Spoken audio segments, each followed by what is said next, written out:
विष्णु भैया, दरवाजा खोलो, जल्दी उठो भैया। अरे रामू, तुम यहाँ, वो भी इतनी रात को? बात क्या है? भैया, आसमान से आफत बरस रही है, पूरी बस्ती में पानी भर गया है, सब बर्बाद हो गया, सबकी जान आफत में है भैया। अरे तो तुम ऐसा करो, सबको यहाँ ले आओ, ये जगह बस्ती से काफी ऊंचाई पर है। अब जल्दी जाओ, तब तक मैं सबके रुकने का इंतजाम करता हूँ। ठीक है भैया, बहुत बहुत शुक्रिया, भगवान तुम्हारा भला करे। इतना कहकर रामू वहाँ से चला गया। दरअसल जिस बस्ती की वो बात कर रहा था वो उसी पहाड़ी के ठीक नीचे बसी थी, जहाँ विष्णु एक छोटी सी झोपड़ी में अपने पत्नी और बच्चे के साथ रहता था। कई साल पहले विष्णु भी उसी बस्ती में रहा करता था, लेकिन फिर दूसरी बिरादरी की लड़की से शादी करने की वजह से बस्ती वालों ने उसे वहां रहने नहीं दिया। मजबूर होकर विष्णु को सबसे दूर उस पहाड़ी पर रहना पड़ा। लेकिन जब बस्ती वालों पर भयंकर बारिश मुसीबत बनकर बरसी तो उसने एक पल भी नहीं सोचा और फौरन उन सबकी मदद के लिए तैयार हो गया। हालांकि ये बात उसकी पत्नी कमला को रास नहीं आ रही थी। मैं कहती हूँ कि आखिर जरूरत क्या है इतना महान बनने की? ये वही बस्ती वाले हैं जिन्हें एक पल नहीं लगा तुमसे नाता तोड़ने में। इतने सालों में एक बार हमारी सुध तक ना ली किसी ने, और अब जब खुद पर मुसीबत आई है तो कैसे बेशर्मों की तरह चले आए यहाँ। ऐसा मत कहो कमला, वो लोग जैसे भी हैं हमारे अपने हैं और फिलहाल बड़ी मुसीबत में हैं। ऐसे में हमें उनकी मदद ही करनी चाहिए। पर उनकी मदद करोगे कैसे? पूरी की पूरी बस्ती को न्योता भिजवा दिया तुमने। यहाँ कौन सी हवेली खड़ी है तुम्हारी? इस बंजर जमीन पर वैसे भी कुछ नहीं उगता। रूखा सूखा खाकर तो खुद का गुजारा चल रहा है, तो उन सबको कहाँ रखोगे? क्या खिलाओगे? कुछ सोचा भी है? सब हो जाएगा कमला, तुम बस अपना मन मजबूत रखो, बाकी सब भगवान पर छोड़ दो। इतना कहकर विष्णु बाहर निकल गया और अपनी झोपड़ी के बाहर जंगली झाड़ियों से एक छत बनाने की कोशिश करने लगा। कुछ ही देर में बस्ती के सभी लोग वहां पर आ गए और विष्णु की मदद से उन सभी को सिर छिपाने की जगह मिल गई। हालांकि इतनी मदद काफी नहीं थी, बारिश एक पल के लिए भी नहीं रुकी और देखते ही देखते पूरी बस्ती पानी के साथ बह गई। ऊंची पहाड़ी पर सिर्फ विष्णु की झोपड़ी ही सही सलामत थी और फिलहाल वही पूरी बस्ती का आसरा थी। कमला, बाहर सबका भूख से बुरा हाल है। अब चलो, मैं तुम्हारी मदद करता हूँ, मिलकर सबके लिए कुछ पका लेते हैं। क्या पकाओगे? चूल्हे पर चढ़ाने के लिए कुछ होना भी तो चाहिए। ये देखो, बस एक मुट्ठी भर दाल चावल पड़े हैं, जो हमारे लिए भी काफी नहीं है। बारिश की वजह से जो फसल बोई थी सारी की सारी बर्बाद हो गई। भगवान जाने अब क्या होगा। उदास होकर विष्णु अपनी झोपड़ी से बाहर आया, लेकिन बाहर भूख से बिलखते बच्चों को देखकर उसकी आंखों में आंसू आ गए। भैया परेशान ना हो, बस ये बारिश थम जाए जरा, फिर सब अपना ठिकाना ढूंढ ही लेंगे। नहीं रामू, ऐसा मत कहो, तुम सब जब तक चाहो यहाँ रह सकते हो। दुख तो इस बात का है कि मैं चाहकर भी तुम लोगों के लिए कुछ नहीं कर पा रहा हूँ। मैं जानता हूँ कि तुम सब भूखे हो और मेरे पास राशन के नाम पर बस ये एक मुट्ठी दाल चावल ही है, बस। कोई बात नहीं विष्णु भैया, तुम दिल छोटा ना करो, ये सब तो हम सबकी करनी का ही फल है। तुम्हारे साथ बहुत गलत किया हम सब ने भैया, लेकिन फिर भी तुमने हमें आसरा दिया, ये क्या कम बड़ी बात है भैया। और भगवान ने चाहा तो फिर से सब ठीक हो जाएगा। रामू की बातों ने विष्णु को बड़ी हिम्मत दी और वो उन मुट्ठी भर दाल और चावलों के साथ सीधा भगवान के पास गया और हाथ जोड़कर प्रार्थना करने लगा। हे भगवान, दया करो, मैं सबकी मदद करना चाहता हूँ, सबका पेट भरना चाहता हूँ मैं, लेकिन इसमें मुझे आपका साथ चाहिए। विष्णु को अब भगवान से ही उम्मीद थी।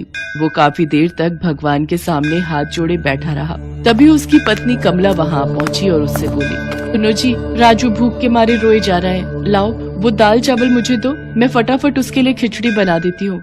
लेकिन कमला। लेकिन क्या जी, इतने से दाल चावल में किसी का कुछ नहीं होगा, कम से कम अपनी औलाद का पेट तो भर लेने दो। कमला की बात मानकर विष्णु ने भगवान के सामने से वो दाल चावल उठाकर उसे दे दिए और फिर कमला ने एक छोटे से बर्तन में उन्हीं मुट्ठी भर दाल चावलों से खिचड़ी पका दी। खिचड़ी पकते ही उसकी खुशबू हर तरफ महकने लगी, जिसने बाहर बैठे सभी लोगों की भूख और बढ़ा दी। बहन, तुमने कुछ पकाया है क्या? मेरे बच्चे कल से भूखे हैं, थोड़ा सा दे दो, भगवान तुम्हारा भला करेगा। नहीं, इसके बच्चे तो अभी कुछ और देर रुक सकते हैं। बहन, तुम थोड़ा सा खाना मुझे दे दो, मेरी बूढ़ी माँ ने 3 दिनों से कुछ नहीं खाया है। ये हाल वहाँ हर किसी का था। हर किसी को अपने परिवार के लिए वो खिचड़ी चाहिए थी, लेकिन कमला अच्छी तरह से जानती थी कि उसे क्या करना है। हमारा हाल भी तुम सबके जैसा ही है। बस मुट्ठी भर दाल चावल थे जिनसे मैंने ये खिचड़ी बनाई है। मेरा बच्चा भूखा है, पहले मैं उसे खिलाऊंगी। बस्ती वालों की हालत देखकर कमला का दिल भी अब पसीजने लगा था, लेकिन वो एक माँ थी, उसे सबसे पहले अपने बच्चे के बारे में सोचना था। उसने अपने बेटे राजू को अपने हाथों से पेट भर खिचड़ी खिलाई और फिर, सुनो जी, राजू ने अच्छे से खा लिया है, थोड़ी सी खिचड़ी बचा कर रखी है मैंने, आ जाओ आकर खा लो। नहीं कमला, ऐसा करो, तुम खा लो, तुम्हें भी तो भूख लगी होगी ना। आप भूखे रहो और मैं खा लूं, ये तो नहीं हो पाएगा मुझसे। ऐसा करो, बाहर से किसी एक बच्चे को ही ले आओ, कम से कम उसका ही पेट भर जाए। विष्णु फौरन अपने साथ एक बच्चे को झोपड़ी के अंदर ले आया। कमला ने उस बच्चे को बड़े ही प्यार से खिचड़ी परोसी। बच्चा खाता रहा और कमला उसे खिचड़ी परोसती रही। फिर कुछ देर बाद, बस चाची, पेट भर गया। आप सच में खिचड़ी बहुत अच्छी बनी थी। वैसे आपके पास एक खिचड़ी और है क्या, मेरे माँ बाबा के लिए? उस बच्चे की बात सुनकर कमला का चेहरा उतर गया, लेकिन फिर उसने जैसे ही खिचड़ी के बर्तन की तरफ देखा तो उसे अपनी आंखों पर विश्वास नहीं हुआ। अरे ये कैसे? अजी सुनते हो, यहाँ तो आओ जल्दी। क्या हुआ कमला? ये देखो, राजू ने खिचड़ी खा ली, इस बच्चे ने भी पेट भरकर खा ली, और ये बर्तन, ये तो अब भी खिचड़ी से भरा हुआ है। कमला को कुछ समझ नहीं आ रहा था, लेकिन विष्णु सब समझ गया था। उसने फौरन खिचड़ी से भरे बर्तन को उठाया और उसे सीधे भगवान के पास लेकर गया। आपका बहुत बहुत धन्यवाद प्रभु, बहुत बहुत धन्यवाद। बस अपनी कृपा यूं ही बनाए रखना, ताकि मुसीबत की इस घड़ी में मैं सबके काम आ सकूं। इसके बाद विष्णु ने वही किया जो वो करना चाहता था। उसने सभी बस्ती वालों को पेट भर खिचड़ी खिलाई। बावजूद इसके खिचड़ी का वो बर्तन जरा भी खाली नहीं हुआ। इसी तरह कई दिनों तक सबका गुजारा चलता रहा और फिर आखिरकार बारिश थम गई और सभी लोग विष्णु को शुक्रिया कहकर वहां से जाने लगे। धीरे धीरे सब कुछ पहले जैसा हो रहा था, लेकिन विष्णु के लिए अब काफी कुछ बदल चुका था। सुनो जी, अब तो सब लोग जा चुके हैं, तो अब इस खिचड़ी का हम क्या करेंगे? हम जीवन भर बस ये खिचड़ी ही खाते रहेंगे क्या? कमला, इतना समझ लो कि ये सिर्फ खिचड़ी नहीं है, बल्कि ये तो भगवान का आशीर्वाद है, जिसे हम जितना बांटेंगे ये उतना ही बढ़ता जाएगा। कमला विष्णु का इशारा समझ गई थी। अब वो दोनों मिलकर उस जादुई खिचड़ी से खुद आगे बढ़कर जरूरतमंदों की मदद करने लगे, और ऐसा करने से उनके घर में भी खूब बरकत होने लगी। बात चाहे खेती की हो या फिर फसल बेचकर होने वाली कमाई की। विष्णु अब दिन दूनी और रात चौगुनी तरक्की कर रहा था। हालांकि उसकी ये तरक्की हर किसी को रास नहीं आ रही थी। क्या बात है रामू, ऐसा मुंह फुलाकर क्यों बैठा है तू? मुंह ना फुलाऊं तो और क्या करूं मैं, हैं? रात दिन भगवान की पूजा की मैंने, और फल उस विष्णु को मिल रहा है। देखो ना, उस जादुई खिचड़ी के दम पर कैसे धन्ना सेठ हुआ जा रहा है। लेकिन अब बस, मैं ये सब और नहीं देख सकता। वैसे तो सामने से रामू हमेशा विष्णु को अपना भाई जैसा ही मानता था, लेकिन असल में ये सब बस एक दिखावा ही था। उसे विष्णु की तरक्की और हर तरफ होती तारीफ से बड़ी जलन हो रही थी, जिसके चलते आखिरकार उसने उस जादुई खिचड़ी को चुराने का फैसला कर लिया। एक रात वो दबे पांव विष्णु के घर में घुसा और चुपचाप उस खिचड़ी के पूरे बर्तन को ही अपने साथ ले जाने लगा। लेकिन वो उस बर्तन को घर से बाहर ले जा पाता, उससे पहले ही वो बर्तन उसके हाथों से छूट गया। बर्तन के गिरने की आवाज से विष्णु और कमला की आंख खुल गई, और ये देखकर रामू बुरी तरह घबरा गया और तुरंत ही वहां से भाग निकला। कमला, क्या हुआ? कैसी आवाज थी वो? पता नहीं जी, यहाँ तो सब ठीक ठाक है, सारे बर्तन अपनी जगह पर ही हैं।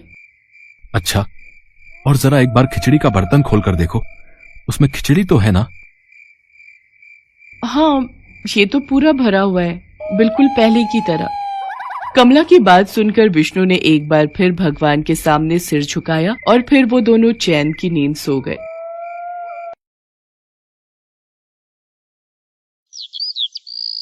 कार्तिक नाम का एक गरीब लड़का था। उसकी माँ की इच्छा थी कि वो पढ़े लिखे, लेकिन वो लोग बहुत गरीब थे, इसलिए कार्तिक रोज जंगल में लकड़ियां काटने के लिए जाया करता था। एक दिन वो जंगल में लकड़ी काटने गया तो उसे झाड़ियों में किसी के रोने की आवाज आई। वो वहां गया तो उसने देखा कि झाड़ियों में एक सुंदर लड़की फंस गई थी। उसके कपड़े झाड़ियों में बुरी तरह से उलझ गए थे और उसके पंख भी थे। ये देखकर तो कार्तिक आश्चर्यचकित रह गया। वो उस लड़की के पास गया और बोला, तुम कौन हो और इस घने जंगल में क्या करने आई हो? वो लड़की रोते हुए बोली, मैं सोनम परी हूँ, परी लोग से मैं यहाँ खेलने के लिए आया करती हूँ। मैं झील के किनारे नाच रही थी कि तभी मेरे पीछे हाथी दौड़ा। मैं भागती हुई आई और झाड़ियों में गिर गई। देखो मेरे पंख घायल हो गए हैं, अब मैं यहाँ से कैसे जा पाऊंगी। ऐसा कहकर वो रोने लगी। कार्तिक ने उसे बड़ी सावधानी से निकाला। उसके पंखों से खून रिसने लगा था। कार्तिक ने वहीं पास के सरोवर से पानी लेकर उन्हें धोया और कहा, अभी तुम्हारे पंख घायल हैं, तुम अपने लोग को नहीं जा पाओगी। तुम मेरे यहाँ चलकर रहो, जब ठीक हो जाओ तब चली जाना। लेकिन वहां मेरे पंखों को देखकर सब सवाल करेंगे। मैं ऐसा करती हूँ, मैं साधारण लड़की का भेष बना लेती हूँ। ठीक है। कार्तिक सोनम परी को अपने घर ले आया। उसने अपनी माँ ममता को कहा, माँ ये बेसहारा लड़की है, इसे घर में शरण दे दो। ये चौका बर्तन करती रहेगी, खाना बना दिया करेगी और घर का सारा काम कर दिया करेगी। उसके बदले में तुम इसे खाना दे दिया करना बस। हालांकि कार्तिक के घर में इतनी गरीबी थी कि किसी के लिए भी गुंजाइश नहीं थी, लेकिन वो लोग बहुत दयालु थे, इसलिए उन्होंने सोनम को भी अपने घर में जगह दे दी। वहां उन्होंने सोनम परी की दवा शुरू कर दी। उस दिन कार्तिक की माँ ममता खाना बनाने जा रही थी, लेकिन घर में नमक ही नहीं था और उनके यहाँ नमक लाने के लिए पैसे भी नहीं थे। तभी ममता कार्तिक से कहती है, आज तो तू लकड़ियां बेचने के लिए भी बाजार में नहीं गया, जिससे पैसे भी नहीं मिले। अब बता, दाल में डालने के लिए नमक कहाँ से लाऊं? मैं दुकान पर गई थी, लेकिन लाला लाजपत ने नमक उधार में नहीं दिया। ये सुनकर सोनम चुपचाप कमरे में गई और वहां उसने मन ही मन में मंत्र पढ़ना शुरू कर दिया। बड़े आश्चर्य की बात है, उसके हाथ में एक नमक की थैली आ गई। सोनम नमक लेकर ममता के पास गई और बोली, माँ जी, आपने देखा नहीं था ठीक से। अभी मैंने देखा तो नमक की थैली तो अंदर ही रखी हुई थी। ये देखकर ममता खुश हो गई। उसने सोचा हो सकता है वो पहले ही ले आई हो और उसे याद न रहा हो। सोनम बोली, अब आप रहने दो, खाना मैं ही बनाया करूंगी। उस दिन वो दाल में नमक डाला गया और सोनम ने ही खाना बनाया। उस खाने में सबको ऐसा स्वाद आया कि दाल कम पड़ गई। ऐसा स्वाद तो पहले कभी नहीं आया था। ये तो नमक का स्वाद है, नमक का और सोनम के हाथ की करामात है। दूसरे दिन कार्तिक लकड़ियां काटने के लिए जाने लगा तो सोनम ने उसे कहा, देखो, अब जब मैं यहाँ रह रही हूँ, तुमने मेरी मदद की थी ना, तो मेरा भी फर्ज बनता है कि मैं तुम्हारी कुछ मदद करूं। जाओ, दुकान से कुछ आलू ले आओ और मैं समोसे बनाती हूँ। तुम गांव में सबको बताकर आना, हमारे यहाँ समोसे की दुकान शुरू हो गई है। ये बात सुनकर कार्तिक खुश हो गया। वो तुरंत ही दुकान से आलू ले आया। सोनम ने आलू उबालने के लिए रख दिए और वो मैदा गूंदने लगी।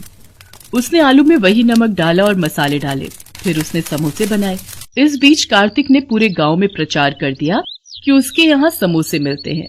कुछ लोग समोसे खरीदने आए और जब उन्होंने समोसे खाए तो उन्हें वो बहुत ही स्वादिष्ट लगे। गांव के लोग राजू, बंटी और टीका आपस में बातें करने लगे। अरे भैया, सुना है कार्तिक के यहाँ समोसे की दुकान खुल गई है। हाँ है, उसके यहाँ कोई बेसहारा लड़की है, उसने बनाया है। सुना है बहुत ही स्वादिष्ट समोसे बनाती है। अरे सुना क्या, मैंने तो आज लेकर खाए हैं, बहुत अच्छे बने हैं भैया। हाँ, मैंने तो इतने स्वादिष्ट समोसे आज तक अपनी जिंदगी में कभी नहीं खाए। मैं तो और भी लेने जा रहा हूँ भैया। हाँ। दोपहर होते होते सारे समोसे बिक गए। दूसरे दिन फिर वही हाल रहा। उसने अब की बार ढेर सारे समोसे बनाए और वो समोसे भी बिक गए। अब तो सोनम के बनाए हुए समोसे आसपास के गांव में तो क्या, आसपास के इलाकों में भी मशहूर हो गए। कार्तिक बहुत खुश था। वो अपनी माँ ममता से बोला, अब तो हमारे पास नोटों की बरसात होने लगी है। यही हाल रहा तो थोड़े दिनों में हम बहुत अमीर हो जाएंगे। अब हमारे समोसे खरीदने के लिए लाइन लगती है, लाइन। इतनी लंबी लाइन में लोग घंटों खड़े रहते हैं, लेकिन समोसे लेकर ही जाते हैं। और ताज्जुब वाली बात यह है कि नमक की थैली खत्म ही नहीं होती, वो जो की त्यों है। ममता के पड़ोस में एक दुष्ट और ईर्ष्यालु आदमी नाथूराम रहता था। उसे यह हजम ही नहीं होता था कि कोई उससे ज्यादा कमाई करे। वो मन ही मन सोचने लगा, कमाल है? अभी थोड़े दिन पहले ये लोग भूखे मरते थे और आज उनके यहाँ दौलत बरस रही है। इतने ज्यादा समोसे बिक रहे हैं और इतनी लंबी लाइन लगती है कि लोग घंटों खड़े रहते हैं, लेकिन समोसे लेकर ही जाते हैं। आखिर ऐसी कौन सी खास बात है? कमबख्त स्वादिष्ट तो बहुत है, मैंने भी खाकर देखे हैं। वो कार्तिक के घर के पास गया और चुपके से जाकर देखने लगा। उसने देखा कि सोनम ने ज्यादा कुछ नहीं मिलाया था, वो नमक आलू में डाला था। नाथूराम ने सोचा, ओह, इसका मतलब इस नमक की रहमत है। मैं इस नमक को ही चुरा लेता हूँ। इसको अगर चुरा करके ले जाऊं और इस नमक को डालकर समोसे बनाने लगूं तो मेरे भी समोसे मशहूर हो जाएंगे। तो मैं भी माला माल हो जाऊंगा। हाँ, ये ठीक रहेगा। ये सोचकर वो अपने घर चला गया। आधी रात को वो उठा और कार्तिक के घर पहुंचा। वहां तो सब गहरी नींद में सो रहे थे। वो नमक की थैली को चुरा कर ले आया।